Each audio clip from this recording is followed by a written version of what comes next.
कलयुग के अंत में, और उस समय ये कृतघ्नी प्राणी हो जाएंगे, सभी भक्ति से दूर होंगे, व्यभिचारी, मांसाहारी और जालिम जुल्म बेहया, कोई शर्म नहीं रहेगी, कोई लाज नहीं रहेगी, सरेआम दुष्कर्म करा करेंगे, जल खोद करा करेंगे, कच्चा आहार करा करेंगे। एंड ऑफ द कलयुग।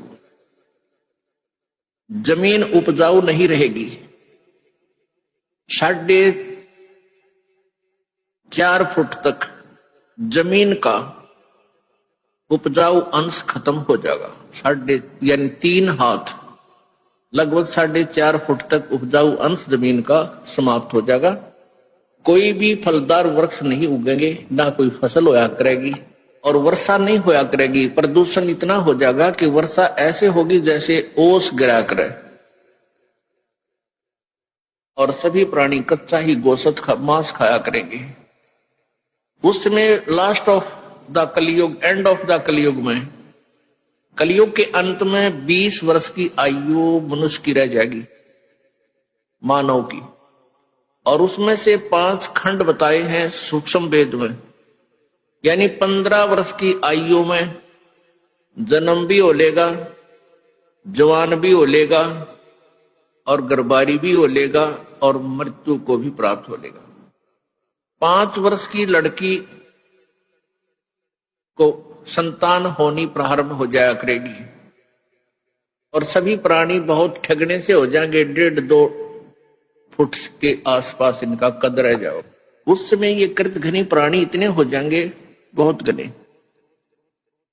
उस समय कुछ एक पुण्यात्मा रहेंगी जो तब भी भगवान से डरने वाली होंगी।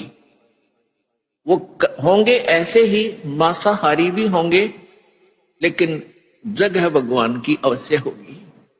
वो कौन होंगे? जो अब इस कलयुग में, अब ये भगवान का मार्ग हजारों वर्षों तक चलेगा। जो पुण्यात्मा इस मार्ग पर लगेंगी, भक्ति करेंगी और आजीवन मर्यादा में रहे, वो तो सतलोक चले जाएंगे। और जो जिनके पैर फिसल गए, नहीं पार हो पाए, वो फिर ऐसे इस कलयुग में मनुष्य के जन्म प्राप्त करते रहेंगे। इतने दयालु हैं ये परमात्मा। लेकिन मनुष्य जीवन में कौन सा ये प्राणी सुखी होगा? तो उस समय क्या होगा कि निकलंक नाम का एक अवतार आवेगा। वो कौन होगा? राजा हरिश्चंद्र की आत्मा होगी। राजा हरिश्चंद्र जी जो सतयुग में एक महान आत्मा सुप्रसिद्ध हुए, ऐसे दानवीर थे, ऐसे धर्मात्मा थे, ऐसे सत्यवादी थे।